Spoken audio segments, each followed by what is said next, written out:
Mr. Vice Chairman, you want to make a point? So the good Representative Goodwin has brought up the 638 program. For those in the room that do not understand what 638 is, it is a process that tribes use to otherwise known as self-governance. Now, the federal government, for us to pursue this project, we would have to spend $18 million of unrestricted dollars. Those are dollars that can be used for any purpose, for any reason, at our discretion.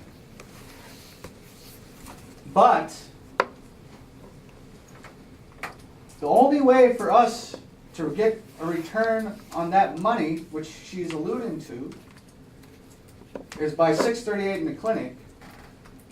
The problem statement is, when we get that $18 million back, it can only be used, it becomes restricted dollars. It can only be used for healthcare purposes, which is why I call it a combined $55 million investment between the feds and the tribe. Now, if the good representative would have thought of this before her majority spent $42 million, we could have easily paid the $18 million that could have been requested for this clinic. But for my count, we have spent $18 million on a casino, otherwise known as Bagley Casino, which only earns $75,000 a month on average, which will take us 12 years to pay off. Moreover, by my count, the good representative and her previous majority had spent roughly $10 million at Star Lake Casino, the project, which we have not turned over a shovel. So now we're looking at $28 million spent. May I finish, Mr. Vice Chair? Sure. Yeah. So now we are looking at $28 million at a minimum spent on gaming.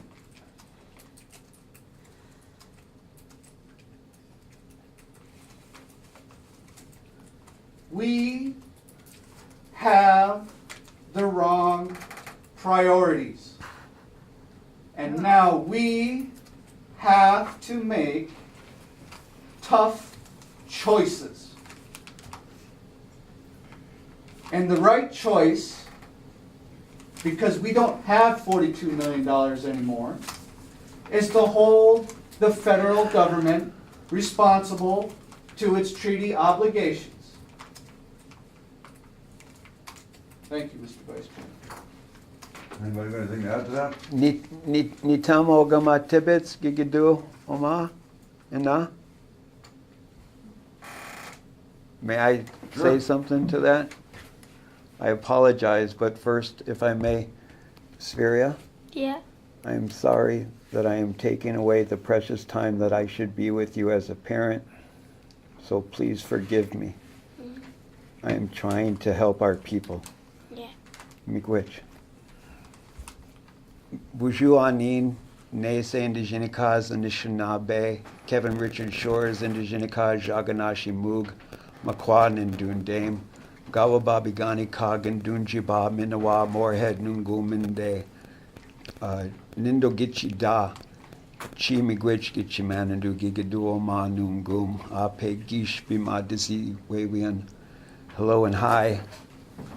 I prefer to be called NeSe in accordance to our teachings of our ancestry. My Christian given name is Kevin Richard Shores. In 2004, I gave a 2.5-hour presentation to the Tribal Council about growing cannabis on the reservation. And I promised them in 2 years I would create 15,000 jobs.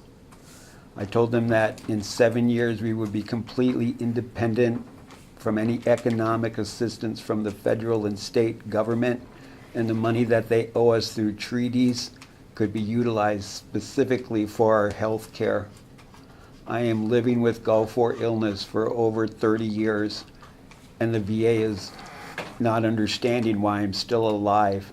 I only take 2 medications, an anti-inflammatory and a pain medication.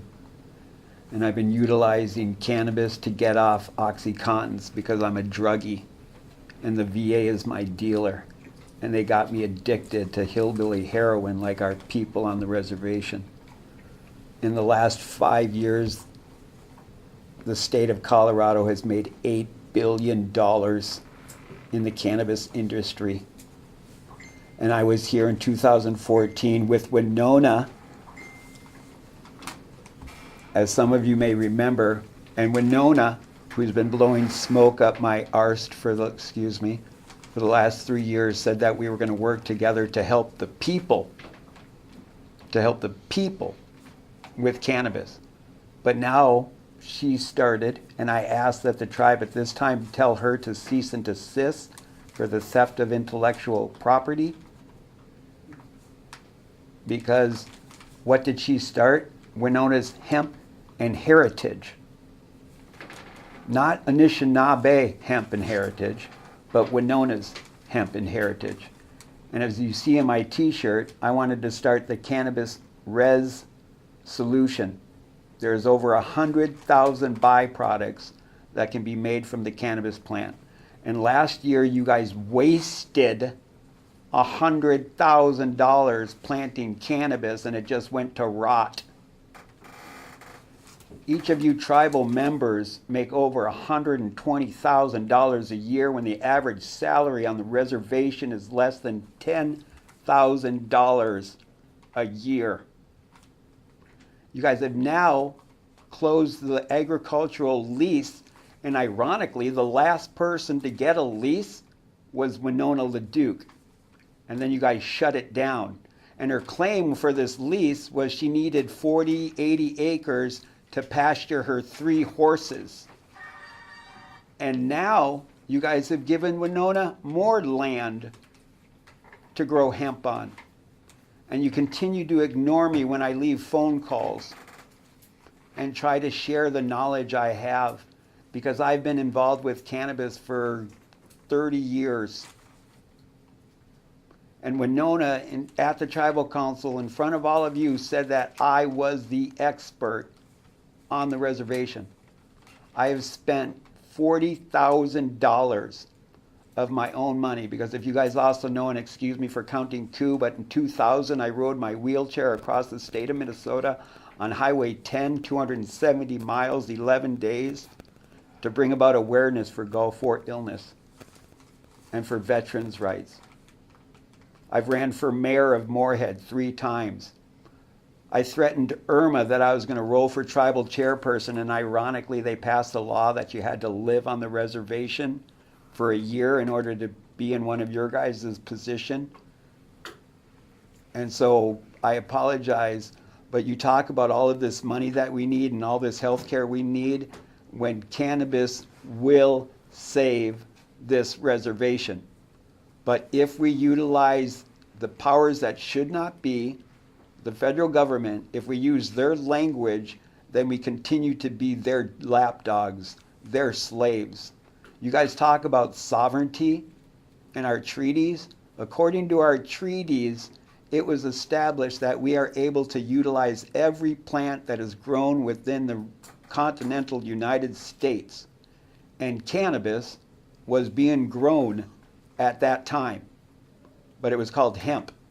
And the hemp that George Washington grew, and the hemp that Abraham Lincoln grew, and the hemp that Thomas Jefferson risked his life stealing from France was smokable. Do you guys know where the word marijuana came from?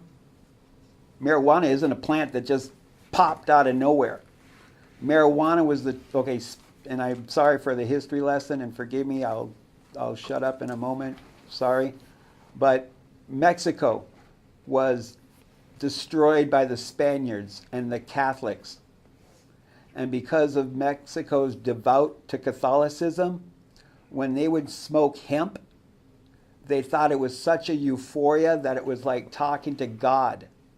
And the two saints that the Mexican people worshiped the most was Mother Mary and John the Baptist.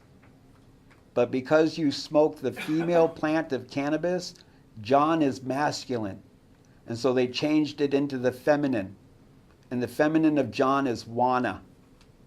And so they talked about smoking hemp, put them into a state of marijuana, put them in a state of bliss, put them in a state of euphoria, so they communicate with their God. Because like us, they had different deities and spirits that they gave reverence to. Mr. Vice Chair, may I Yes, you address sure can. Aanishanaabeg? NeSe. Ojibwe name? NeSe? Well, that's just a part of it. I refuse to give out my full name. NeSe, Wabishki Maing and Indigo, Mangidu Dame, Gawababi Gani Kadish Kunigani. My Ojibwe name is White Wolf. I too am a combat veteran, Miigwech. and I want to thank you for your service. Now, you have brought matters to our attention here in regards to some matters involving Miss Winona LaDuke. From what I've heard is you've made a claim that she has infringed upon your intellectual property. Correct. Moreover, that she's also had arrangements with the prior administration in regards to leased property to carry out acts against your intellectual property, correct? Correct. Have you filed an injunction against Winona to cease and desist this activity? I've been trying to talk to her personal before taking legal action because I would rather not discredit the movement that she's involved with, but the individual. I have had this would have to go back to reflect on me and Winona, our past dealings and how we've talked over the years. Because I gave her the idea, well, I didn't give her the idea. The radio station was Paul Schultz and Joe Lagarde's baby. And because of the allegations of Paul Schultz's history and stuff, they wouldn't allow them to create the radio station. I shared this with Winona in 2003, and now Winona is doing a radio station. Yeah. I also shared with her, a friend of mine in Moorhead was part of a feasibility wind field, a windmill field, a wind turbine field on the reservation in 1987, I believe it was. And he gave me the feasibility report packet, and I gave it to Winona. And now there's windmills on the reservation. So Winona has been blowing smoke up my arse for the last 8 years, sucking my information, and then she touts it as, look at what I'm doing. And I'm sick and tired of it. And I've tried to talk to her. I've offered to smoke my chanupa or my apwagan or whatever I pipe with her because I want to deal with this internally because I do admire her movements of trying to help. Now, Mr. NeSe? NeSe. NeSe, Brother NeSe. I'm a pragmatist, above all else. You speak of 8 years of theft of your ideas. And this is a rhetorical question. When will you secure your rights? Well, And you ask this body to step in on your behalf and order Ms. LaDuke to cease and desist her activity. If this body were to make such an act, it would be breaching its authority to mediate the legal differences between you and Ms. Leduc, which is why I advise you, I implore you to file an injunction against her so you can protect your intellectual property. This body, while I could send her a letter, while I could attempt to tell her to cease and desist, she still has rights as well. And so when you ask me to step in and speak on your behalf, I would be stepping on her rights. And I am a politician, which is why I think your matter would be best resolved in the court of law.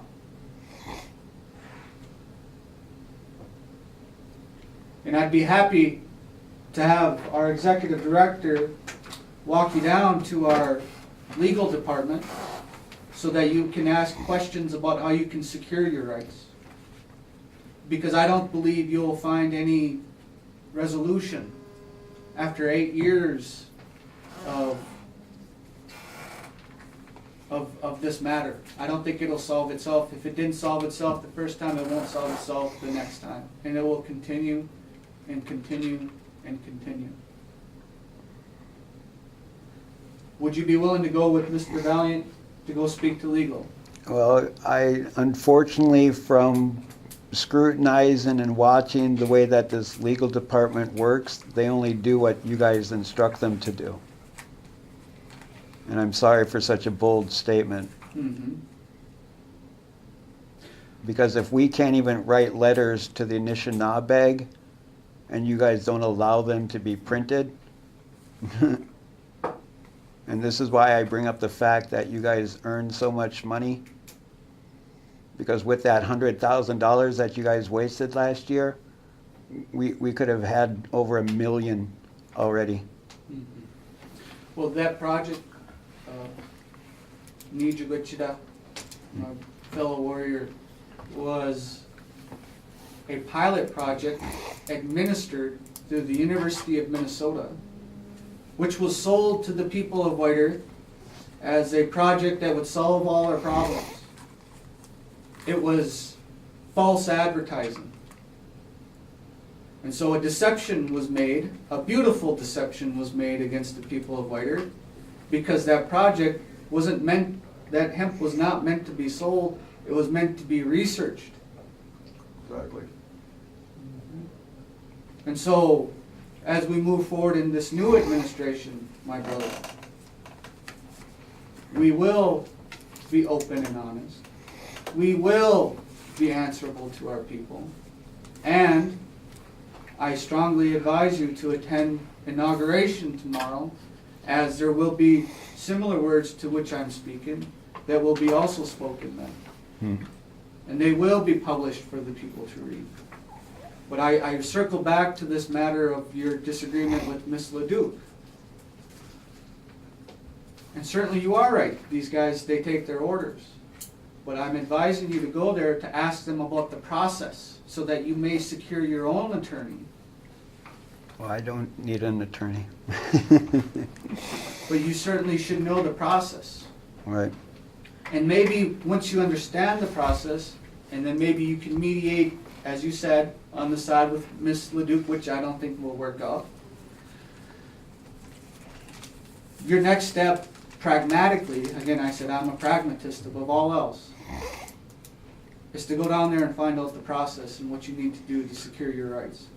Well, with that being said, my last comment is then I need to know, as do the people, what constitution is in place as our authority on the reservation, because I have found many versions Yes. of the Constitution, and in the Constitution there is a bylaw that was made about the behavior of a tribal person and banishment.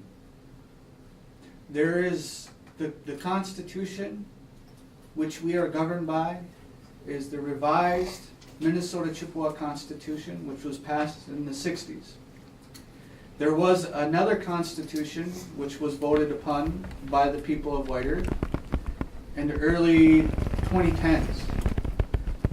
Now, I've spoken with Miss Williams on this matter, Stephanie Williams, and that project was mislabeled as a constitution, but was in fact a bylaw change request. And this matter I cannot resolve this matter today. This is going to take a while to look at, because a resolution passed under the Minnesota Chippewa Tribe Constitution says that you must, if you pass a resolution and you ask for a referendum, that becomes law. And that was done under the auspices of the Minnesota Chippewa Tribe Constitution. And so now we're in a legal quagmire, which I cannot resolve today. Now, in terms of banishment, there is no law that I know of which calls for banishment of any tribal member or any person, tribal member or not, that exists on White Earth. Or any of the entities. Or across any of the Minnesota Chippewa tribe bands. So we are still operating under the 1960s Constitution, is what I'm telling you in short. Okay. That is what I swore an oath to protect and defend. Okay. Miigwech. And I apologize for interrupting, and I should go and let you guys get back to other manners, but I do appreciate the opportunity to speak. Miigwech. Miigwech. And I'd love to be involved with the whole cannabis issue, because it's been my passion for 25 years. So again, Gigawabaman. Miigwech. Let's go. Is the VA still giving out, what is it, fake marijuana?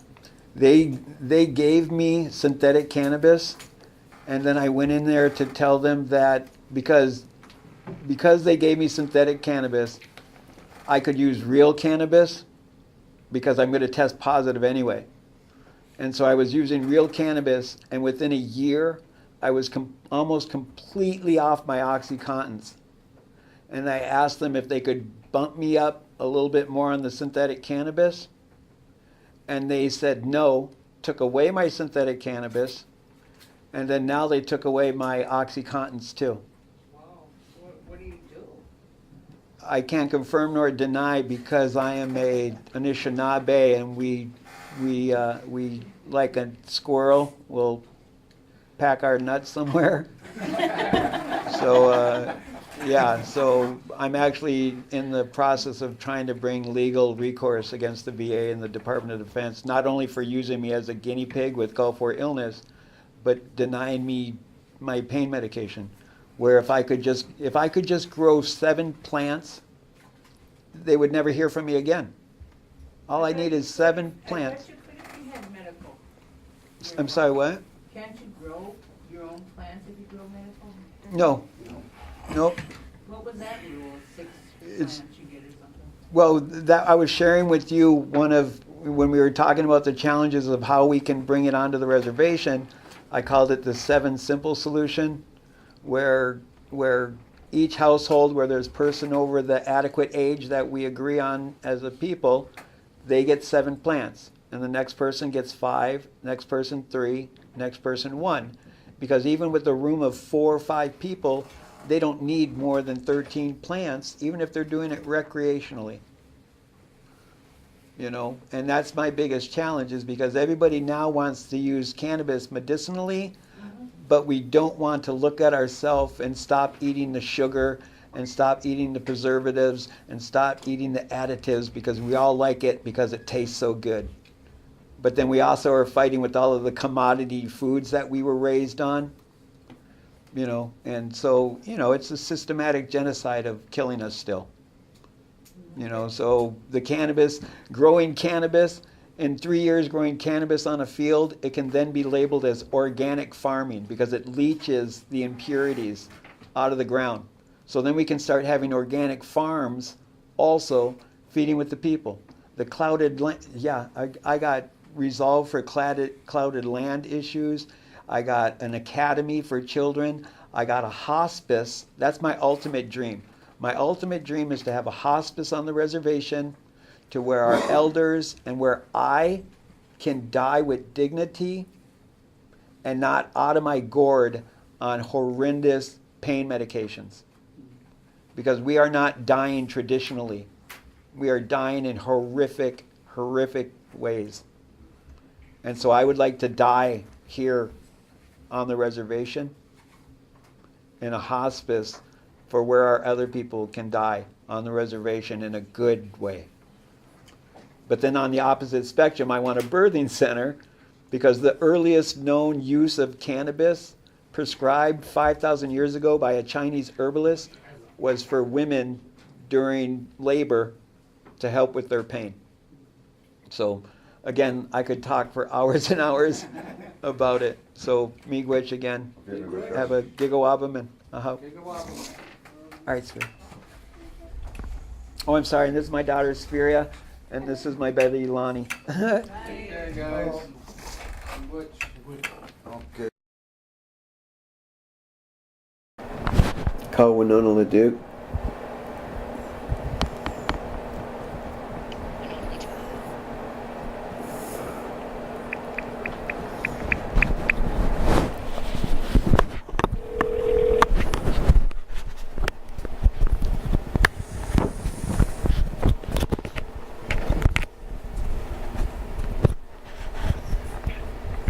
Hello? Winona, Yes. Kevin Shores. Hi, Kevin. How are you? I'm not good. How are you? I'm all right. All right. Working along here. What's going on? Well, I'm a little disgusted with your behavior. Well, I'm sorry to hear that, Kevin. Well, you're totally stealing my idea. I'm not stealing your idea. I'm growing hemp. Where did you What's come your- up with your idea, Winona? Kevin, you don't own the idea to grow hemp. Where You- did you I come know- up with your idea, Winona? That's my question I have for you. I came up with my idea not from you, Kevin. Thank you. Where did you come up with it then? Kevin, I am older and know more about a lot of things than you do. And I'm asking you to stay specifically on the question that I asked. Where did you come up with your cannabis idea, Winona? Not from you.